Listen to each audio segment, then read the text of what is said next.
And it's good to see you this morning.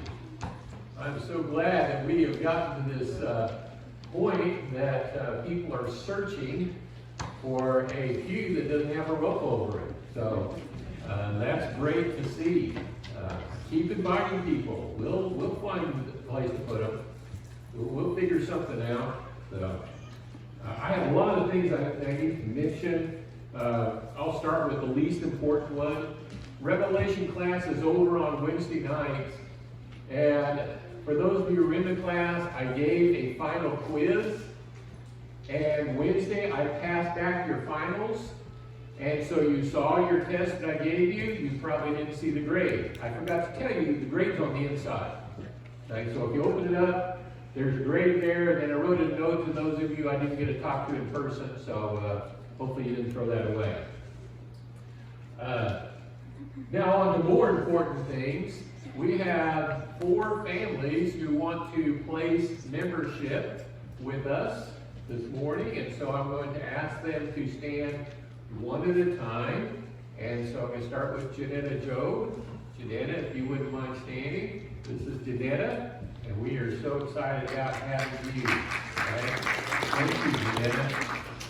And then next is Jerry and Brenda Eccles, if you guys would stand. Now these families have been coming since October. Good having you. And I probably should explain, when somebody places membership, it's not, they're already believers, they're already Christians. They've come to us, and we've been blessed to have them from another congregation or another area. And so we're just glad that they are here with us. Next we have Jerry and April Eccles. And they're right here in the middle. Okay. We have them all. And that's Jerry Jr., by the way. And then last, but certainly not least, we have Eddie and Lisa and Brentley, who's with us. I got that right. Brentley? Brantley. Okay. Brantley. I will spell it right next time. Okay, glad that you were all here. And boy, the Lord has just really blessed us with some wonderful people, and we're excited about them being here. When somebody places membership, that's something that's not commanded in the Bible, but it's a courtesy. It lets us know, it's their way of saying we're here, we're going to be involved in this congregation. It lets our elders know that they're going to be part of the flock here, that they are shepherding, and so it's just a courteous thing to do, and I appreciate it when a family does that. So. All right, let me say, if you didn't read the Curtis's Corner, today marks 9 years that we have been with you. Here's a picture of when Kathy and Branson were still living with us at the time, and we had just moved into the house there on Creek Avenue, and we, of course, were very excited to be here when we first got here, and, we won't be doing this pose anymore. We did that at this time. You'll notice that we didn't have gray hair when we came here. Not saying anything against you, but 9 years ministering together. No, it's been wonderful, and we have loved being here. And when we first moved down here, to be honest, we talked about going back to Colorado when we retired, just because that's where family is. We're not talking that way anymore. This is our family. And we sincerely believe we are right where God wants us to be. And so we are so blessed to have 9 years. Thank you for patiently putting up with my preaching for 9 years. You're amazing people to be able to do that. So I'll flip one more slide. We've got a neat kind of slide range. You notice the big thing here with the pillow under it? That's gone now. And we got this nice little iPad that I can advance, or the other person can advance it, and I'm done swiping my own screen, but I can move it here, and so that gives us a lot more freedom, and we're trying to step up our game a little bit here. We want to be able to present the gospel as clearly and plainly as possible, and so because of that, there is an outline that's in the bulletin. If you will get that outline out right now, and find a pen or a pencil. You can follow along, you can fill in the blanks. The kids can do this. I really encourage children to fill that in. And if you do, your mom and dad will buy you an ice cream if you get all the blanks filled in right, you know? Yeah, or maybe something bigger than that, I don't know. So make sure that you do that. And more importantly than that, get your Bible out and turn that over to Luke chapter 6. Last Sunday evening, I talked about Luke's Beatitudes. Normally we talk about the Beatitudes, we look at the Matthew account. That is by far the more famous one. But the one in Luke gives us a little extra insight. I believe it is two accounts of the same sermon. Some don't. Some say it's separate because Matthew 5 says it's up on a mountain, and Luke says it was on a level place. And I explained how I understand that last week. I won't go into that again. But when Luke starts off, his is much shorter. His is 30 verses long, whereas Matthew's is 3 chapters long. And so he's condensing a lot of things. But we talked last week about those who are blessed, and those who are cursed, and those who learn to love. Those were our 3 points. Today we're going to talk about following Jesus is good. Following Jesus is good. And so under that we're going to talk about those who use good judgment, and those who bear good fruit, and those with a good foundation. So those are our 3 points for today. So the first one is those who use good judgment. The Bible has a lot to say about how we can make good choices and use good judgment. And under that, number one, Christ expects us to use good judgment without being judgmental. Let me show you how that works, or let Jesus show you here, Luke chapter 6. Follow along with me if you would, as we read verses 37 and 38. Do not judge, and you will not be judged. And do not condemn, and you will not be condemned. Pardon, and you will be pardoned. Give, and it will be given to you. They will pour into your lap a good measure, pressed down, shaken together, and running over. For by your standard of measure, it will be measured to you in return. Jesus says, don't judge. Don't judge. What does he mean by that? Jesus means when we get to Judgment Day, where a decision is going to be made, whether we spend an eternity in heaven or we spend an eternity separated from God in hell. That'll be the ultimate judgment. When that happens, God is not going to ask your opinion. He's not going to see, who do you think ought to go to heaven and who do you think ought to go to hell? We're not judge and jury. That's what Jesus means when he says, do not judge. But did Jesus mean don't use judgment? Did he mean that we really shouldn't try to decide or figure out who's saved and who's not? Because we are supposed to treat the unsaved a certain way, are we not? We have to figure out who's not saved so we know who to reach out to, who to invite to church, who to teach the gospel to.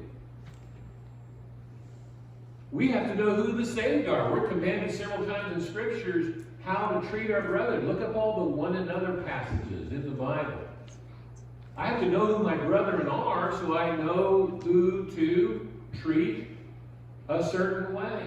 I have to use judgment. But it doesn't mean that God's going to ask me for my judgment when it comes to Judgment Day. You see the difference there?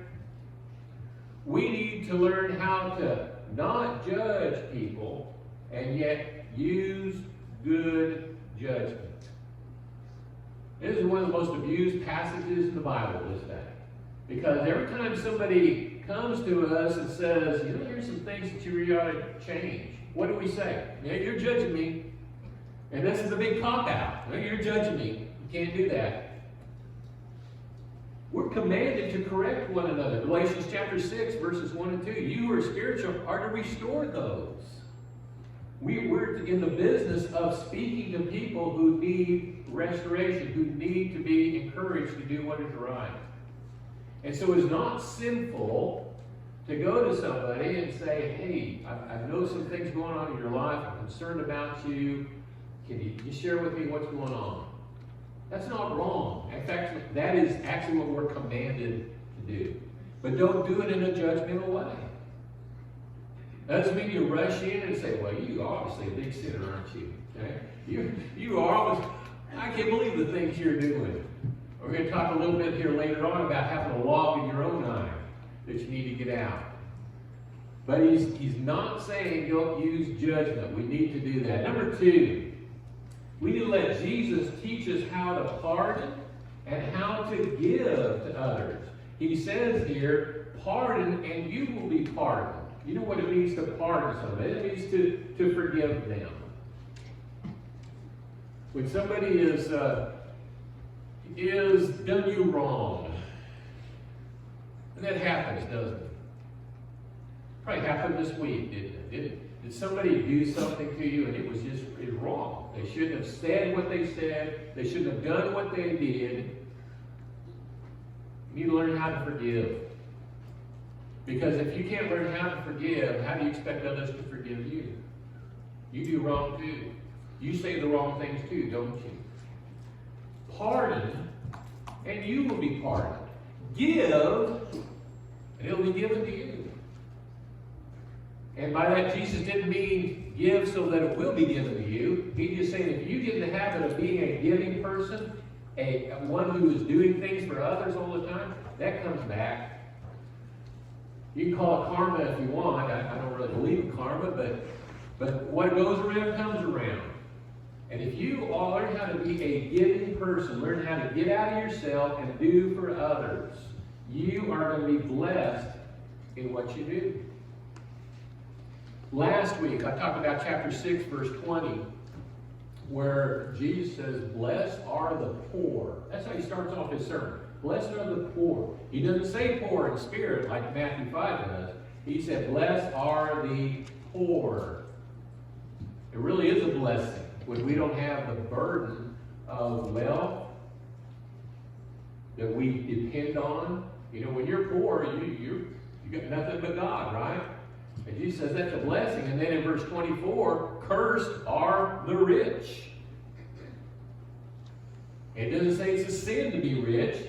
He says it can be a curse if you allow that to hold you back from serving God. But you can actually use wealth as a blessing if you learn how to give. Do this for me this week. Sometime this week I want you to take out your checkbook and look at what you spend your money on. How much of it is for yourself? And if it's somewhere, say, near 100%, you've got a problem. You got a problem in your life. Learn how to give. Learn how to do things for others. And I'm not talking about the offering. Every time we hear a preacher talk about giving, he says, we need to put more money in the offering. No. Give to people. Go do something for somebody. Take somebody some food. Go and take somebody out to eat that maybe is down and is having a hard time.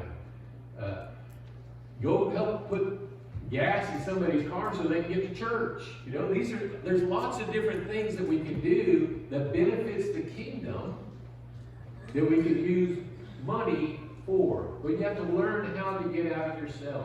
That's the blessing. If we have wealth just to spend on ourselves, woe to us. We are cursed. We're not blessed. We're cursed with wealth if we use it in a selfish way. Learn how to give the way Jesus did. Everywhere he went, he was giving to others. I was in Chase's classes this morning, and a sister was sharing about her grandma who would just go downtown and just meet people and then say, hey, we're about to have lunch. Why don't you come over to the house and just eat? Didn't even know the people, right? Just to meet people. Just to, things like that. That's just almost a lost art. Learning how to give to others is such a blessing. Let Jesus teach you how to give. Number 3, Seek guidance for your life from the one who created and sustains life. Look at verse 39 with me. And he also spoke a parable to them. A blind man cannot guide a blind man, can he? Will they not both fall into a pit? A pupil is not above his teacher, but everyone after he has been fully trained will be like his teacher. Why do you look at the speck that is in your brother's eye, but do not notice the log that is in your own eye? Or how can you say to your brother, Brother, let me take out the speck that is in your own eye, when you yourself do not see the log that is in your own eye? You hypocrite, first take the log out of your own eye, and then you will see clearly to take out the speck that is in your brother's eye. You need to seek guidance in your life from somebody who is going to give you the truth, give you the proper guidance. You know, this is a parable. He says so right there at the beginning of the verse, verse 39. He spoke to them a parable. A blind man, if he guides another blind man, they're both going to fall in the pit. Now, in a parable, you have to figure out who the characters are. So who's the blind man? Us. We are blind. We can't see. That doesn't mean physically. That means there's a lot about life that we just don't see. There's a lot spiritually we don't understand. You don't know what are the right decisions to make, what's the right thing to do. We are blind and we need a guide. So where are you going to turn for guidance? I'm going to recommend that you turn to the one who created life and let him be the guide in your life. Unfortunately, we're not turning there. We're turning to the medical community to be a guide for our life. We're turning to the CDC to be a guide for our life. We're turning to the latest social and political movement to be a guide for our life instead of Jesus. Now, I'm not saying any of these people that know nothing, and I'm not saying we shouldn't be saved, but when Jesus is telling you one thing to do, and this other source is telling you something opposite to do, who do you think you ought to be listening to? You ought to be listening to Jesus. Because if a blind man guides a blind man, they're going to both fall in the pit. That's what Jesus said. Who is guiding you? If you were physically blind right now, let's say you completely lost your sight, who would you pick to guide you around, to get you out of here safe? I mean, I would most likely choose my wife because, unless we happen to be having a rough week that week, then I don't know, she might not. She might intentionally run me into the door or something, but she would probably be the one that I would turn to because I trust her the most. I believe she loves me and she's most likely to guide me properly. When you're spiritually blind, who do you turn to? Who else would you want to turn to other than Jesus? Who's going to guide you the right way? Who's going to tell you the truth more often? Somebody who believes in truth would be nice. We're getting guidance from people who don't even believe there's such a thing as absolute truth. Turn to Jesus. Let him guide your life. He is able to sustain you. I'm so excited. We're on YouTube, and we are broadcasting our services, not live, but we're able to put them up. A lot of that has to do with Brother Lee Chance, and he has really spearheaded this. I found out, and I didn't even know this, we now have 65 YouTube subscribers. And maybe that doesn't impress you, but we haven't been at this very long. That's actually quite a few. We have 106 likes just from the Dakota area. We have 449 total likes to our channel that are watching our sermons online. And so that is wonderful because a lot of people are being touched by the message who are not just here. And we're reaching some who aren't members of the church, and they're hearing the gospel, and they're either starting to come here or thinking about coming here, or they're going to a Church of Christ that is near them. And so that's the wonderful thing that comes from that. Another wonderful thing is we have some people who are just not able to get out. I mean, they're physically not able to be here. We've always had shut-ins. And now they have a way that they can watch the service. They can't be here, but they can watch, and that's helpful. It's not the same as being here, but it is helpful. The bad thing that comes from this is we have some who are not here that could be here. They're staying home and they're just watching the services online. But they could be here. They're able to get to the grocery store. They're able to get to work. They're able to get to the sporting events.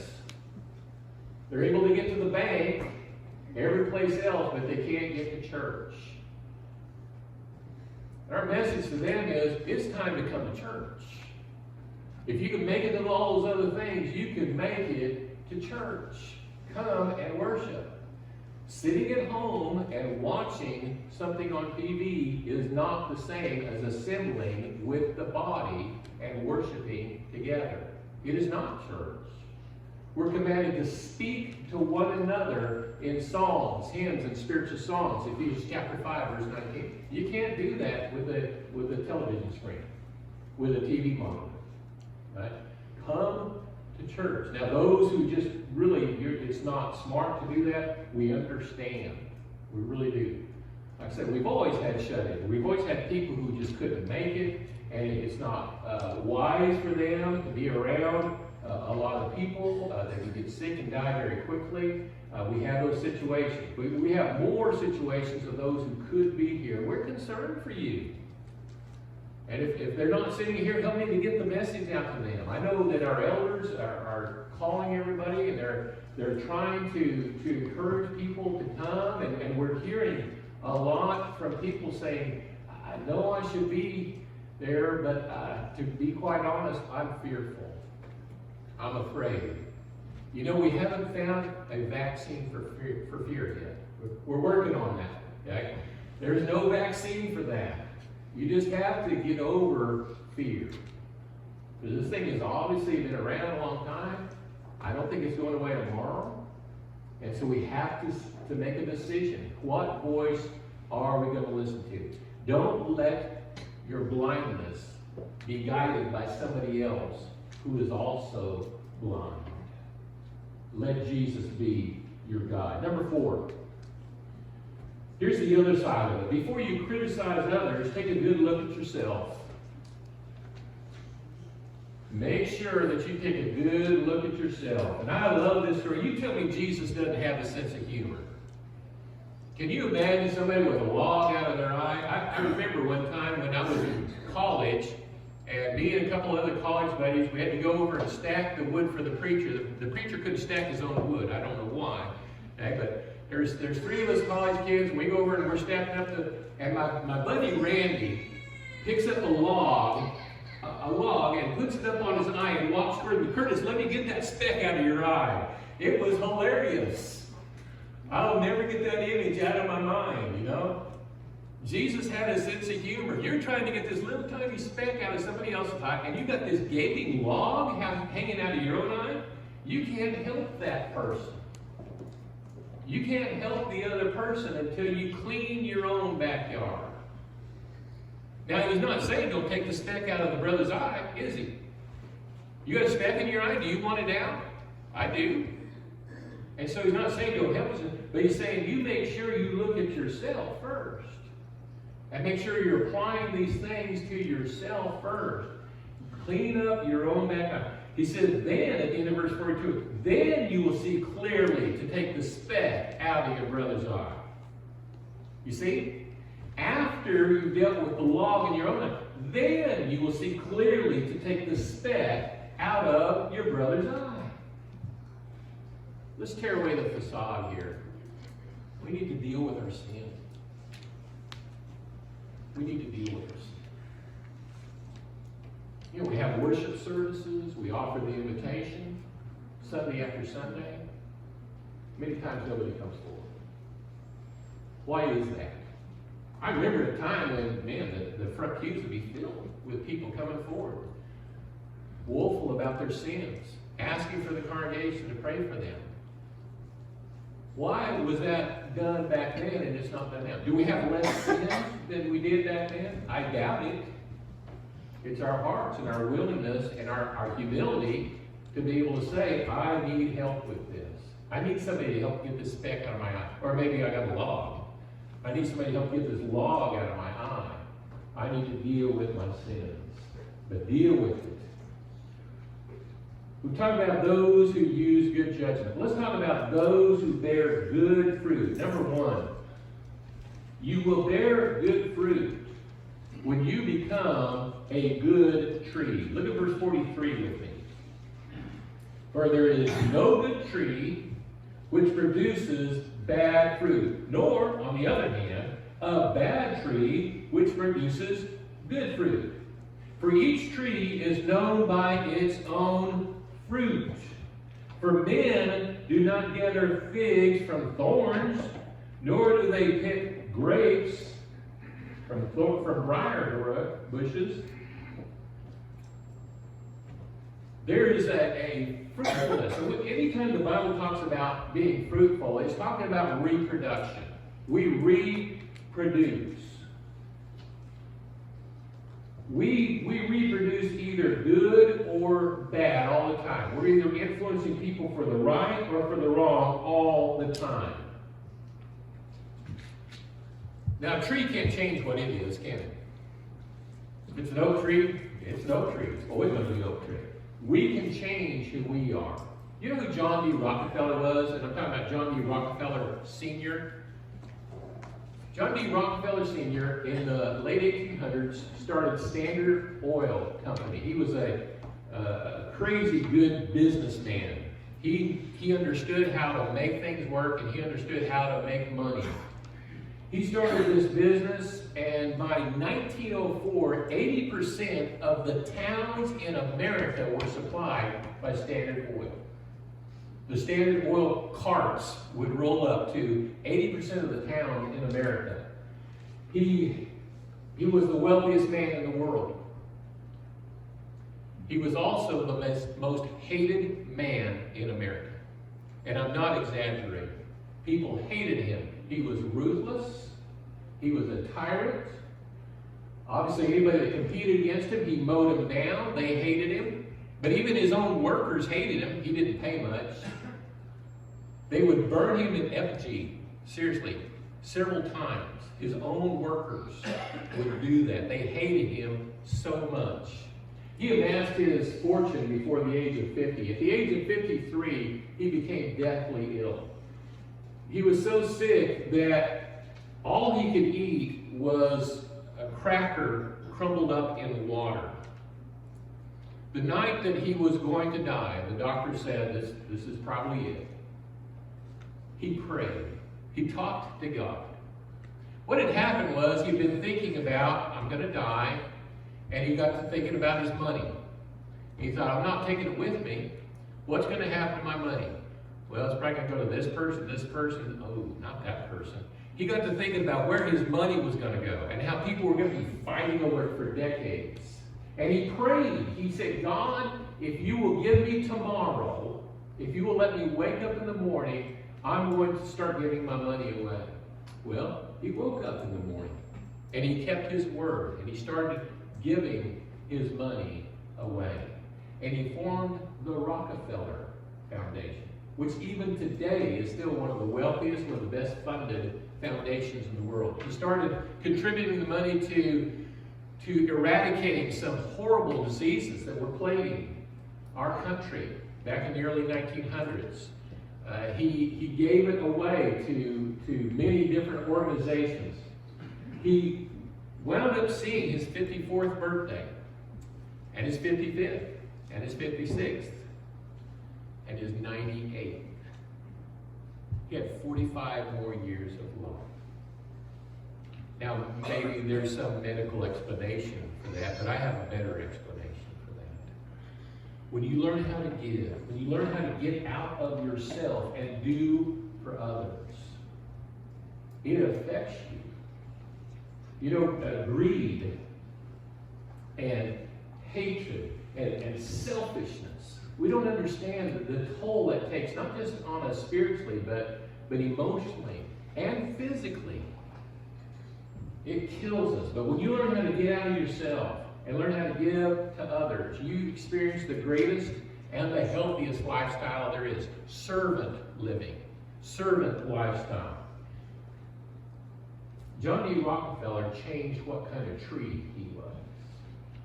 And he became a tree that was able to bear some good fruit. We can change the kind of tree we are. Point number 2, bad trees are incapable of bearing good fruit. They can't. You have to change what kind of tree you are. And it's not about your position. Sometimes we think, later when I get to this position, then I'm going to start being a good person. It's not about your position, it's about your disposition. It's about you deciding who you are as a person, and if you don't like what you see, it's time to make some changes in your life. Number 3, a strong church is where the members reproduce Christ in themselves and also in others. We are so blessed at this congregation. We have a lot of great teachers of the Bible, and we're trying to utilize them all. Revelation class is over. Wednesday night, Lee Chance is teaching a class right now on giftedness, how to figure out what you're good at and how to use that for the benefit of the Lord. I hope you will start coming to that class if you're not in it already. Great class. But trying to figure out what we can do, how can we reproduce Christ in ourselves first, but also in others, being able to reach out to others and lead them to Christ. Number 4, we find out that your mouth will eventually betray what fills your heart. Jesus says this in verse 45. A good man out of the good treasure in his heart brings forth what is good, and the evil man out of the evil treasure brings forth what is evil. For his mouth speaks from that which fills his heart. Whatever is in your heart, eventually your mouth is going to betray you. You may fool some people for a while, but sooner or later your speech is going to betray you. And out of your heart, your mouth is going to speak. The third point here is those with the good foundation. And I had a good foundation, and I changed that to the because there's only one good foundation. It's the good foundation, not just a good foundation. Number 1 under that, Lord means master. In verse 46, Jesus says, why do you call me Lord, Lord, and do not do what I say? You've got to understand the scene here. Jesus is up on the side of this mountain, on this level place up on the side of the mountain. I showed you a picture where I think he was doing this sermon last week. There are multitudes of people there. In fact, if you look back at verse 17, it says there was a large crowd of his disciples, so all those who were following were there, plus a great throng of people from Judea down to Jerusalem, up on the coastal region near Tyre and Sidon. People come from all over the place just to hear him preach. And he turns to them and says, why do you call me Lord, Lord, and don't do what I say? Can you imagine? They're like, Lord, we made a great sacrifice to be here. Yeah, but why do you call me Lord, Lord? But you don't do what I say. Lord means master. And if you're going to call Jesus your Lord, that means he's your master. That means you're not the master. That means nobody else is the master of your life. He's the master. You see what he's saying? Why do you call me Lord, Lord, and do not do what I say? If you're going to call Jesus your master, that means what he says, that's what goes. No questions asked. We don't understand that because we don't live in a time of slavery, but back in those times, if your master told you to do something and you're the slave, you didn't just say, well, I'm not really sure I want to do that. That's really not in my job description. I'm a little busy right now. Maybe I'll take care of that. No, you didn't do that. If the master said it, you did it. Period. You didn't even have to understand it. You just went and did it. Jesus is master if he is your Lord. You understand that? Why? Why do you call me Lord, Lord, and do not do what I say? It makes no sense. We need to do what he says. Number 2, if Jesus is your Lord, you must act. You must act on what he says. Verse 47, everyone who comes to me and hears my words and acts on them, I will show you whom he is like. He's like a man building a house who dug down deep, laid the foundation on the rock. When a flood occurred, the torrent burst against that house and could not shake it because it had been well built. But, verse 49, but the one who has heard and has not acted accordingly, he's like a man who built a house on the ground without any foundation. And the torrent burst against it, and immediately it collapsed. And the ruin of that house was great.